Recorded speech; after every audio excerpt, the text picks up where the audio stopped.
Shantaron, an experienced global affairs journalist who has written for Times, The Washington Post, and now The New Yorker. FIFA's evolution closely mirrored the changing landscape of global politics throughout the 12th century. As the organization expanded, it gradually became more diverse and less centered on Europe. The voices and the interests of nations beyond the Western world began to carry greater weight, reflecting both the opportunity and the changes of an increasingly globalized society. Jules Rimet was a figure who believed in the good. You know the name because of the World Cup. The actual trophy used to be named after him, but the man himself was the FIFA president at that time of the first World Cup tournament.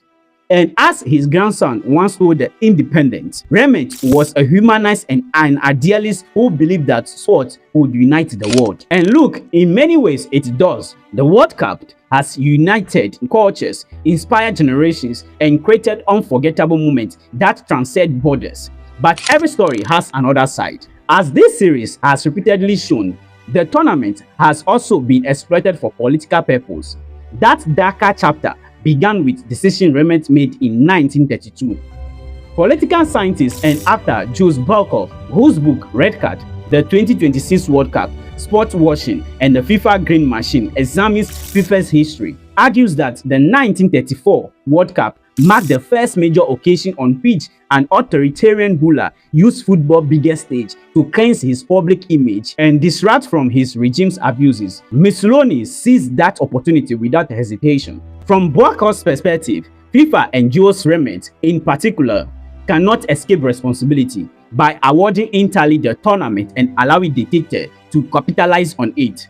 They effectively handed him an international platform from which to strengthen his legitimacy. Considering Rimet's lifelong belief that football could unite humanity, this raises an uncomfortable question. Was he acting with hypocrisy, or was he simply too trusting? According to Balkov, the answer is clear. It was hypocrisy. It was naive, a sincere but dangerous belief that football would remain neutral while being placed in the hands of an authoritarian regime. Now, returning to the historical discussion, it emphasized that even if Rimet is remembered as FIFA's greatest president, that distinction reflects more on the organization's troubled history than on exceptional leadership. Nor did Rimet's controversial decision ends with Mussolini. According to the renowned football writer Simon Cooper, Rimet and other FIFA officials attended the 1936 Olympic Games in Nazi Germany, despite widespread calls from the French press for boycott. Just 2 years later, the French hosted the 1938